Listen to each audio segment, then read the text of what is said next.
স্বাগত সবাইকে। আজকের আলোচনা সম্পূর্ণভাবে ভগ্নাংশের উপরে। ভগ্নাংশ কি, প্রকৃত বা অপ্রকৃত বা মিশ্র, এই কথাগুলো আমরা জানি। এগুলোর বাইরেও অনেক বিষয় আছে যেগুলো না জানলে অ্যাডমিশন টেস্ট অবধি পৌঁছানো উচিতই নয়। পুরো বিষয়টা বুঝে নাও। শুরু করা যাক। প্রথমেই একদম শুরু থেকে শুরু করতে হয়। ভগ্নাংশ কাকে বলে? আমরা এই বিষয়টা সবাই জানি, বইয়ের ভাষাটাও জানি, কিন্তু বড্ড কঠিন করে ভাষাগুলো দেওয়া থাকে। সোজা ভাষায় একদম বাংলা সহজ সরল শব্দ দিয়ে একটা গোটা বস্তু, সেই গোটা বস্তুকে যদি আমি কতগুলো সমান অংশে ভাগ করি, তার একটি বা একের বেশি অর্থাৎ এক বা একাধিক অংশকে বলা হবে ভগ্নাংশ। পরিষ্কার হয়ে গেল? একটু ছবি এঁকে তাহলে আমরা বুঝে নিই। দেখো, বোর্ডের মধ্যে আমি একটা বৃত্ত এঁকে নিয়েছি। কল্পনা করো এই বৃত্তটা হচ্ছে আসলে একটা সন্দেশ। আমি এই সন্দেশটাকে সমান 4 ভাগে ভাগ করব। যেটা সবুজ কালি দিয়ে আমি সেট করে দিচ্ছি, এই টুকরোটাকে দিয়ে দিলাম দাদাকে। কটা ভাগ করেছি? 4টে ভাগ করেছি। তার কটা ভাগ দিলাম? একটা ভাগ দিলাম। তাহলে দাদা পেল ওপরে 1, নিচে 4। এই পাশের অংশটা দিয়ে দিলাম বড় দিদিকে। তাহলে বড় দিদি 4 ভাগের 1 ভাগ দিলাম। তাহলে নিচে 4, ওপরে 1 ভাগ দিলাম। এই অংশটা দিলাম ছোট দিদি, তাকেও কতটা দিলাম? 4 ভাগের 1 ভাগ। এই অংশটা দিলাম ছোট ভাই আছে আমার, সেই ছোট ভাইকে দিলাম ছোট ভাই। আবার 4 ভাগের 1 ভাগ, উপরে 1, নিচে 4। এই যে ওপরে 1, নিচে 4 অর্থাৎ 4টে ভাগ করে তার একটা ভাগ দিচ্ছি। তাহলে প্রত্যেকটার ওপর আছে, নিচ আছে, প্রত্যেকটায় তাই আছে। ওপরে যে সংখ্যাটা, সেই সংখ্যাটাকে বলা হবে লব। নিচের যে সংখ্যাটা, সেই সংখ্যাটাকে বলা হবে হর। এবার আমাদের গুলিয়ে যায় লব কোনটা হর কোনটা। অর্থাৎ লব উপরে থাকবে না হর উপরে থাকবে না হর নিচে থাকবে, মানে লব বা হর এদের পজিশন নিয়ে আমাদের সবসময় গুলিয়ে যায়। এটা বোঝার জন্য একটা ছোট্ট এক কথায় একটা গল্প বলে দিই। শিবের আর এক নাম কি? হর। হর হর মহাদেব। শিব কালী ঠাকুরের কোথায় থাকে? নিচে থাকে, তাই তো শিবকে নিচে রেখে। তাহলে হর হর মহাদেব অর্থাৎ হর সবসময় নিচে থাকবে। এই লব বাই হর, লবের নিচে হর, এটাকেই বলা হবে ভগ্নাংশ। কি বলা হবে? ভগ্নাংশ। এইবার এই যে ভাগ যে করলাম, এই ভাগটা একটু দেখে নিই। বড় দিদি কত পেয়েছে? 1 এর 4। ছোট দিদি কত? 4 ভাগের 1 ভাগ। তারপরে আরেকজন পেয়েছে আবার একইভাবে। নিচের হরগুলো সমান, তাহলে 4, ওপরের লবগুলো যোগ করে দিই। কত হচ্ছে উপরে? 4। 4 দিয়ে ভাগ করলে কত হবে? 1 হবে।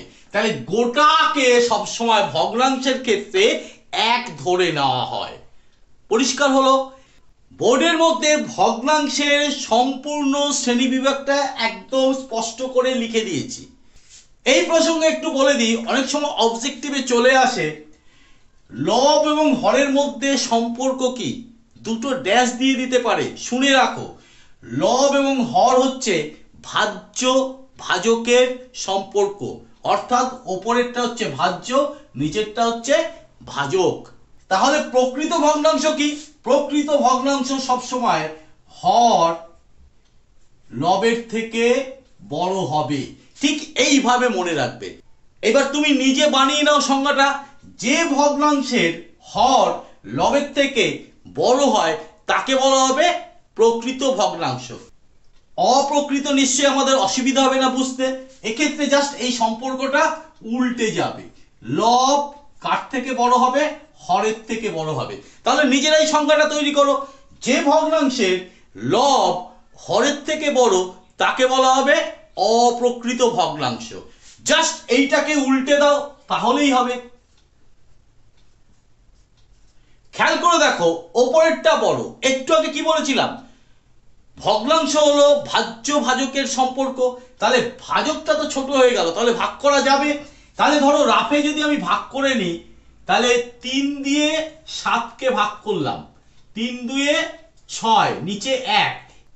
যদি আমি একটু বিশ্লেষণ করি তাহলে কি দাঁড়াবে, এই 2 হচ্ছে সম্পূর্ণ অংশ,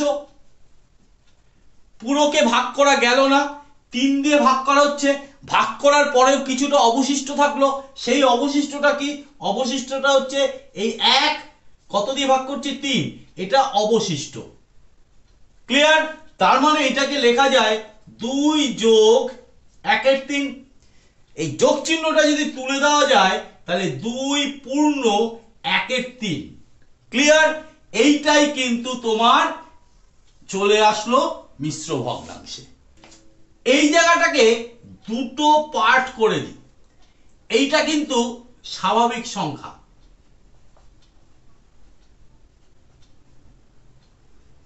যোগ, আর এই পার্টটা হচ্ছে 3 ভাগের 1 ভাগ, এইটা হচ্ছে প্রকৃত ভগ্নাংশ।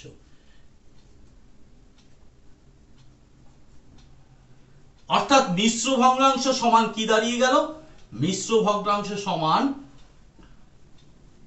স্বাভাবিক সংখ্যা যোগ প্রকৃত ভগ্নাংশ দিয়ে দিতে পারে।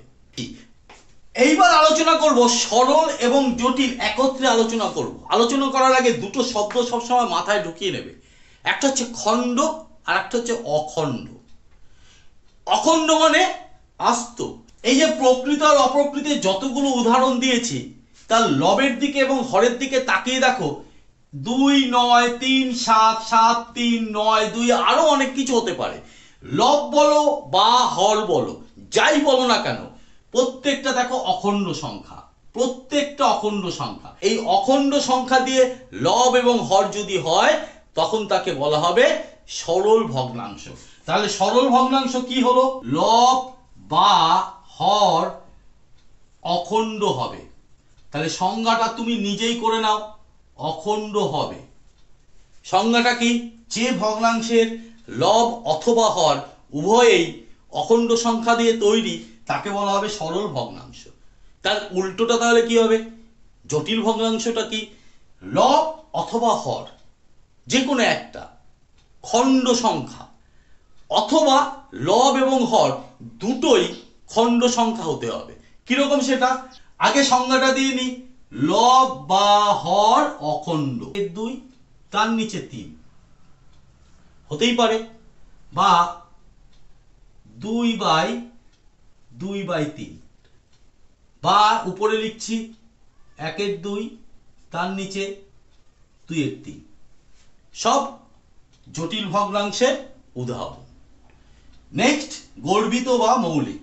অনেক সময় সরল করতে গিয়ে আমরা এর শব্দটা খুঁজে পাই না, এর মানে আসলে উপরে উপরে লব লব এবং হর হর গুণ করে দিই, এর জাতীয় যে ভগ্নাংশগুলো তৈরি হবে সেটাকেই বলা হবে গর্বিত বা মৌলিক। একটা উদাহরণ দিই, 1/2 এর 2/3। অবিরত ভগ্নাংশ বা ক্রমিক ভগ্নাংশ, অনেক সময় এটাকে ক্রমাগত ভগ্নাংশ বলা হয়। আগে উদাহরণটা দিই তাহলে তোমরা নিজেরাই বুঝতে পারবে। ধরে নাও 1, 1-এর পরে যোগ চিহ্ন দিয়ে ওপরে 1, নিচে 1 যোগ 1/2, এই 1/2 এর নিচে আবার 1 যোগ 1/2, আবার এইটার নিচে 1 যোগ 1/2, অর্থাৎ পরপর পরপর পরপর ধাপে ধাপে নেমে আসছে। আমরা এগুলোকে সিঁড়ি ভাঙা অঙ্ক বলি। তোমরা নিশ্চয়ই এতদিনে তোমরা নিশ্চয়ই কিছুটা করে ফেলেছো। এই টাইপের যে ভগ্নাংশগুলো বারে বারে একই পথ ফিরে আসা, তখন সেটাকে অবিরত, মানে থামছে না, বিরত হচ্ছে না, এই ভগ্নাংশগুলোকে অবিরত ভগ্নাংশ বলে। আশা করি যতটুকু প্রয়োজন অ্যাডমিশন টেস্টের জন্য ভগ্নাংশ সম্পর্কে, অর্থাৎ শূন্যস্থান পূরণ বা অপশনাল বা ছোট ছোট অঙ্ক, এগুলো এই যা বেসিক আলোচনা হলো, কিছু কিছু একটু এক্সেপশনাল কথাবার্তা নিশ্চয়ই তোমরা বুঝতে পেরেছো এর মধ্যে আছে। আজকে সম্পূর্ণভাবে সেটা আলোচনা করা গেল। আশা করি তোমাদের ভালো লেগেছে। যদি ভালো লাগে তবে অবশ্যই লাইক, কমেন্ট এবং শেয়ার করো, আর চ্যানেলটিকে সাবস্ক্রাইব করে বেল আইকন বাটনটি প্রেস করে দিয়ে অল নোটিফিকেশনটা চালু করে দেবে। আজকে এখানে থেমে যাচ্ছি, আজকের জন্য টাটা, বাই।